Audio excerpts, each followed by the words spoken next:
I wanted to read something just to start off. If you don't already follow her on Twitter, and don't start harassing this woman, and don't tell. And if you were asshole, don't tell her I sent you. But she's definitely a great wealth of knowledge. She's someone I follow. I don't know if she knows I'm a fan of hers, but Kirsten West Savali, she writes for. She's an associate. I think she's associate editor, social justice writer for The Root. But she had this great post up earlier today from James Baldwin. James Baldwin wrote this for The Nation, July 11th, 1966. This is an excerpt from a piece he wrote. It says, "Now what I have said about Harlem is true of Chicago, Detroit, Washington, Boston, Philadelphia, Los Angeles, and San Francisco. It's true of every northern city with a large Negro population. And the police are simply the hired enemies of this population. They are present to keep the Negro in his place and to protect white business interests, and they have no other function. They are, moreover, even in a country which makes the very grave error of equating ignorance with simplicity, quite stunningly ignorant. And since they know that they are hated, they are always afraid.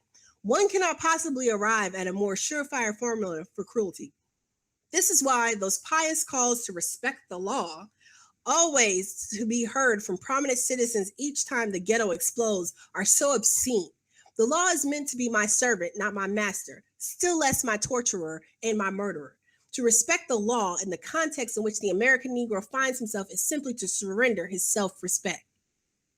Now, I've had conversations with folks, particularly one of my colleagues, Courtney Richardson. Courtney writes a lot about, economics, finance, things of that nature. But we've been talking a lot about what we've been seeing, particularly in this, the explosion of activism around so many different areas.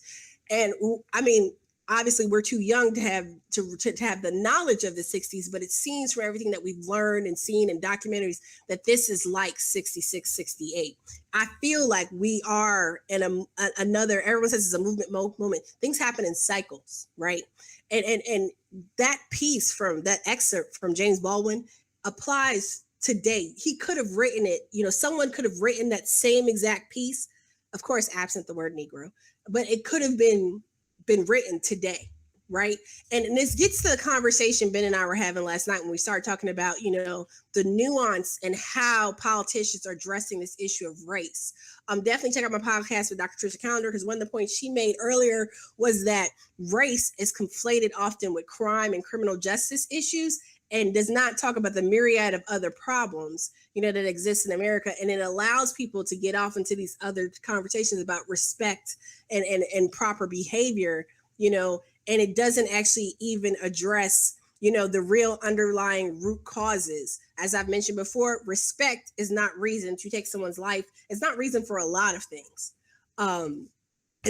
Respect is not even the actual issue. It's code language, and it's a weak justification for the mistreatment that disproportionately befalls Black, men and women and youth.